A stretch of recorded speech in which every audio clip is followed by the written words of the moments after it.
Hello everyone, स्वागत है आपका फ्लिप की राखी यूट्यूब चैनल पे। आज हम लोग करंट अफेयर का एक नया सीरीज स्टार्ट करने जा रहे हैं, जिसमें हम लोग वीकली करंट अफेयर को डिस्कस करेंगे। अगस्त मंथ का फर्स्ट लेक्चर है, जिसमें बेसिकली 1 से 7 अगस्त तक के करंट अफेयर के सारे महत्वपूर्ण प्रश्न को हम लोग डिस्कस करेंगे, जिससे आगामी एग्जामों में प्रश्न पूछे जाने की संभावना है। तो चलिए शुरू करते हैं। पहला प्रश्न है, स्वामी विवेकानंद सांस्कृतिक युवा केंद्र का उद्घाटन कहाँ किया गया है? दिल्ली, असम, कर्नाटक या पंजाब? तो इसका आंसर हो जाएगा कर्नाटक। कर्नाटक के मैसूर में स्वामी विवेकानंद का सांस्कृतिक युवा केंद्र का उद्घाटन किया गया। इसका उद्घाटन करता थे पीएम नरेंद्र मोदी। पीएम नरेंद्र मोदी द्वारा इसका उद्घाटन किया गया है। इससे संबंधित एक और बात ध्यान में रखिएगा, जिससे आपको एग्जाम में इससे भी प्रश्न देखने को मिल सकता है। स्वामी विवेकानंद का एक प्रतिमा स्थापित किया गया है यूएसए के सिएटल शहर में। स्वामी विवेकानंद का एक प्रतिमा स्थापित किया। प्रश्न है, पीएम किसान सम्मान निधि योजना को कब से कब तक के लिए बढ़ा दिया गया है? 30-31, 27-28 या 28-29 या 29-30? तो इसका आंसर हो जाएगा, पीएम किसान सम्मान निधि की योजना को 2025-26 से 2030-31 तक के लिए बढ़ा दिया गया है। 2030-31 तक के लिए बढ़ा दिया गया है। इसका प्रारंभ की बात करें तो इसका प्रारंभ पीएम मोदी द्वारा फरवरी 2019 में किया गया था। फरवरी 2019 में इसका प्रारंभ किया गया था पीएम मोदी के द्वारा। प्रारंभ में सीमांत किसानों के लिए था, या प्रारंभ में सीमांत किसानों के लिए लाया गया था, लेकिन यह सभी किसानों के लिए ओपन कर दिया गया है। इसके तहत सभी किसानों को प्रत्येक वर्ष 3 टर्म में 6,000 रुपए की आर्थिक सहायता दी जाती है। 6,000 रुपए की आर्थिक सहायता दी जाती है, जो डीबीटी यानी डायरेक्ट बेनिफिट ट्रांसफर डायरेक्ट उनके खाते में भेजा जाता है। बात करें, वर्तमान में लगभग 9.44 करोड़ किसान इसका लाभ ले रहे हैं। नेक्स्ट प्रश्न है, राष्ट्रमंडल शांति मध्यस्थता सम्मेलन 2026 का आयोजन कहाँ किया गया है? हरियाणा, गुजरात या राजस्थान? तो इसका आंसर हो जाएगा राजस्थान। राजस्थान के अंदर जयपुर में इसका सम्मेलन किया गया है। राजस्थान के जयपुर में इसका सम्मेलन किया गया है। इसके उद्घाटनकर्ता थे जस्टिस सूर्यकांत थे। जो भारत के 93 नंबर के चीफ जस्टिस ऑफ इंडिया थे। इसका थीम था शांति मध्यस्थता और कानून का शासन। इसका थीम था शांति मध्यस्थता और कानून का शासन। नेक्स्ट प्रश्न है, युवा बौद्ध शोध अंतरराष्ट्रीय सम्मेलन का आयोजन कहाँ किया गया है? राजगीर, सारनाथ, कश्मीर या वैशाली? तो इसका आंसर हो जाएगा सारनाथ में युवा बौद्ध शोध अंतरराष्ट्रीय सम्मेलन का आयोजन किया गया है। की बात करें तो इसका थीम था आज की पीढ़ी के लिए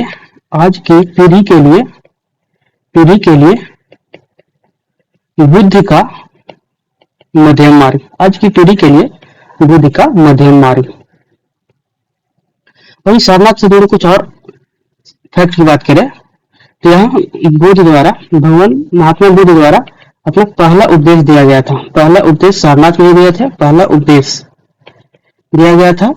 और हाल ही में भारत के 45वां यूनेस्को हेरिटेज साल में इसको शामिल किया गया है। यूनेस्को हेरिटेज साइट में इसको शामिल किया गया है। हेरिटेज साइट में शामिल किया गया है सारनाथ को। प्रश्न है, अंतरराष्ट्रीय बौद्ध सम्मेलन का आयोजन कहाँ हुआ था? यह ध्यान रखिएगा, यह युवा अंतरराष्ट्रीय सम्मेलन था। और वही पूछेगा अंतरराष्ट्रीय बौद्ध सम्मेलन का आयोजन कहाँ किया गया था? तो इसका आयोजन नई दिल्ली में किया गया था। उद्घाटन करता था पीएम नरेंद्र मोदी। नेक्स्ट प्रश्न है, राष्ट्रीय खेल 2026 का आयोजन कहाँ किया गया है? यानी कॉमनवेल्थ गेम 2026 का आयोजन कहाँ किया गया है? तो इसका आंसर हो जाएगा स्कॉटलैंड का ग्लासगो शहर में इसका आयोजन किया गया है। ग्लासगो शहर में इसका आयोजन किया गया है। वहीं इसमें बात करें भारत की रैंकिंग, तो इसमें भारत कुल 39 पदक जीता है और 4th नंबर पे है। वही बात करें इसमें सर्वाधिक मेडल किसने जीता है, तो सर्वाधिक मेडल जीता है ऑस्ट्रेलिया ने जीता है। कुल 171 मेडल के साथ यह टॉप स्थान पर आया है। नेक्स्ट प्रश्न है, विश्व स्तनपान सप्ताह 2026 कब मनाया गया? 1 से 7 अगस्त, 7 से 14 अगस्त, या 14 से 21 अगस्त, या 1 से 7 जुलाई? इसका आंसर हो जाएगा 1 से 7 अगस्त। 1 से 7 अगस्त तक विश्व स्तनपान सप्ताह 2026 का आयोजन किया गया था। इसका आयोजक करता है वावा। वावा इसका फुल फॉर्म होता है world alliance for breast feeding action. World alliance for breast feeding action. इसका थीम की बात करें, इसका थीम था जीवन की सस्टेनेबल शुरुआत के लिए स्तनपान। जीवन की सस्टेनेबल शुरुआत के लिए स्तनपान। सस्टेनेबल शुरुआत के लिए स्तनपान। नेक्स्ट प्रश्न है, भारत ग्रीन हाइड्रोजन समिट 2026 का आयोजन कहाँ किया गया है? समिट 2026 का आयोजन कहाँ किया गया है? पटना, दिल्ली, गुजरात, चेन्नई। इसका आंसर हो जाएगा नई दिल्ली। नई दिल्ली में इसका आयोजन किया गया है। नई दिल्ली में इसका आयोजन किया गया है। इसका थीम की बात करें तो इसका थीम था भारत को वैश्विक हाइड्रोजन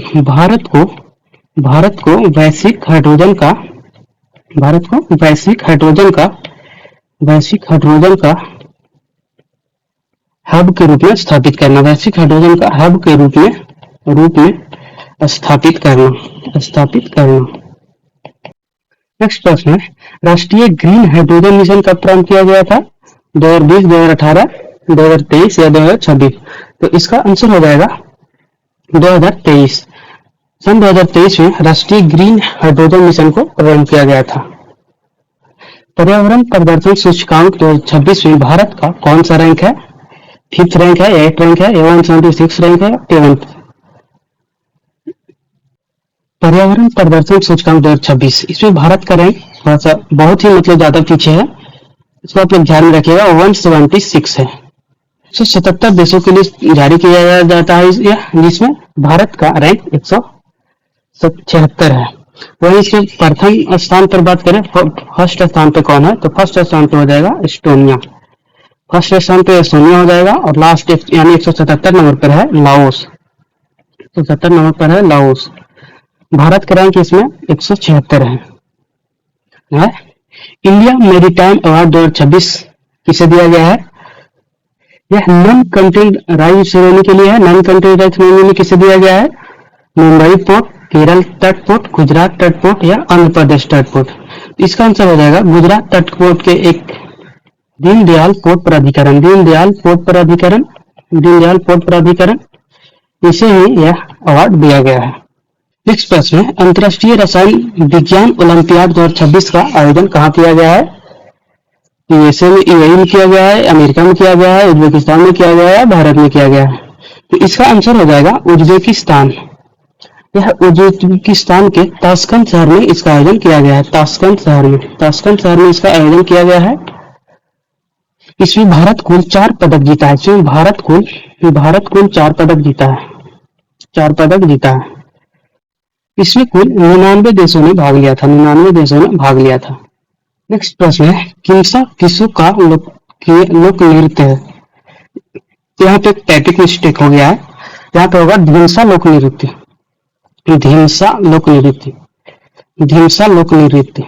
बेसिकली यह पूछना चाह रहा है कि धिमसा लोक नृत्य कहाँ का लोकप्रिय लोक नृत्य है?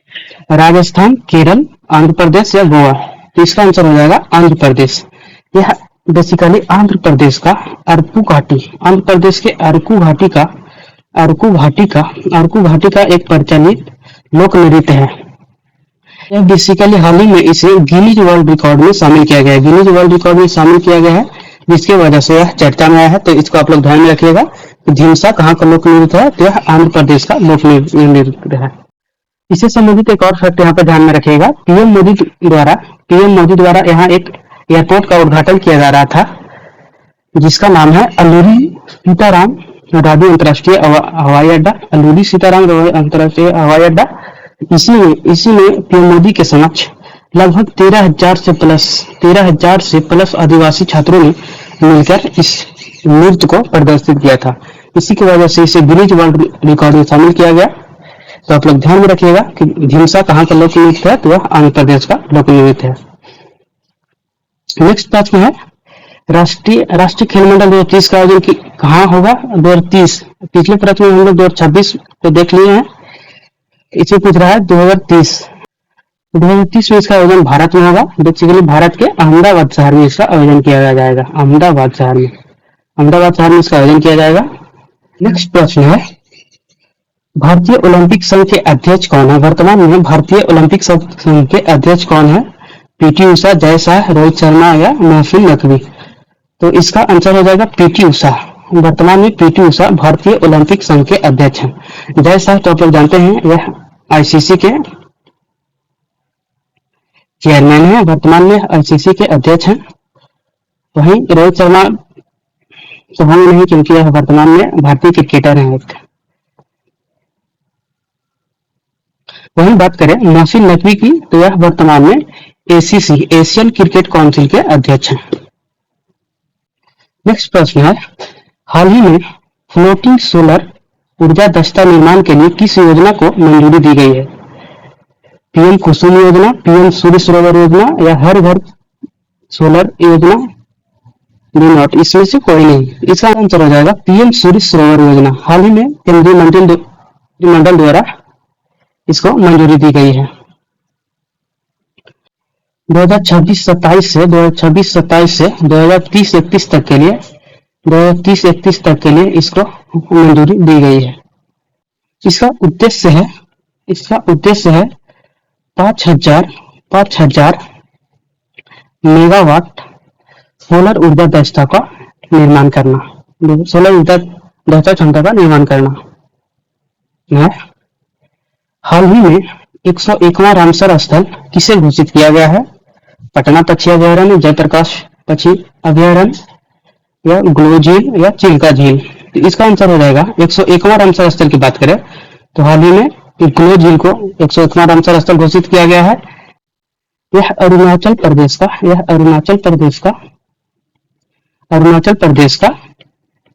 पहला रामसर स्थल है। यह अरुणाचल प्रदेश का पहला रामसर स्थल है। जयप्रकाश नारायण पक्षी अभयारण्य यह भारत का 100वां रामसर स्थल था। यह उत्तर प्रदेश में स्थित है। पटना पक्षी अभयारण्य भी उत्तर प्रदेश में ही स्थित है। वर्तमान में भारत में रामसर स्थल की संख्या कुल 101 हो गई है। वर्तमान में भारत में कुल रामसर स्थल की संख्या 101 हो गई है।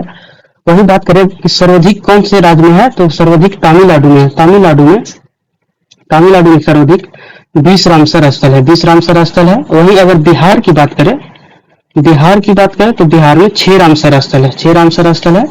उत्तर प्रदेश में कुल 13 रामसर स्थल है। 13 रामसर स्थल वर्तमान में है। नेक्स्ट प्रश्न है आर्द्रभूमि दिवस कब मनाया जाता है? 4 फरवरी, 5 फरवरी, 2 फरवरी या 2 जनवरी? तो 2 फरवरी को मनाया जाता है। बेसिकली रामसर स्थल की पृष्ठभूमि की देखें तो ईरान शहर के रामसर में एक रामसर कन्वेंशन किया गया था।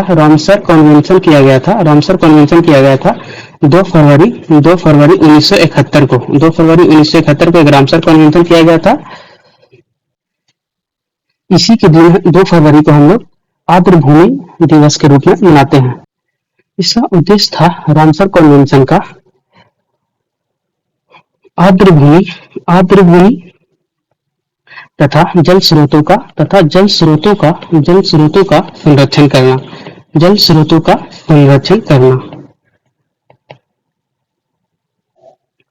नेक्स्ट प्रश्न है बिहार में रामसर स्थल की कुल संख्या कितनी है?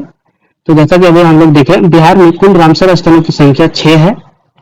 सबसे पहला रामसर स्थल है बिहार का सबसे पहला रामसर स्थल है कांवर झील। यह बेगूसराय में स्थित है। इसे एशिया का सबसे बड़ा मीठे पानी का गोखुर झील भी कहा जाता है। सबसे बड़ा मीठे पानी का गोखुर झील भी कहा जाता है। दूसरा हो गया नागी पक्षी अभयारण्य। नागी पछिया अभयारण्य, यह जमुई में स्थित है, जमुई में स्थित है। और तीसरा हो गया नकटी पछिया अभयारण्य, नकटी पछिया अभयारण्य, यह भी जमुई में स्थित है, जमुई में स्थित है। चौथा हो गया गोकुल जलाशय, गोकुल जलाशय, गोकुल जलाशय, गोकुल जलाशय, गोकुल जलाशय, यह बक्सर में स्थित है, बक्सर में स्थित है। और पांचवा हो गया उदयपुर झील, उदयपुर झील, यह पश्चिमी चंपारण में स्थित है, उदयपुर झील, यह पश्चिमी चंपारण में स्थित है, पश्चिमी चंपारण में स्थित है। छठा हो गया गोगा बिल झील, यह कटिहार में स्थित है, गोगा बिल झील, गोगा बिल झील, यह कटिहार में स्थित है, कटिहार में स्थित है। नेक्स्ट प्रश्न है handloom technology centre of excellence का स्थापना कहाँ किया गया है? IIT Madras, IIT Delhi, IIT Patna या आईआईटी रुड़की? इसका स्थापना आईआईटी दिल्ली के अंदर किया गया है। इससे आगे के प्रश्न को हम लोग अगले सीरीज में देखेंगे। आज के लिए इतना ही, मिलते हैं अगले वीडियो में, तब तक के लिए जय हिंद।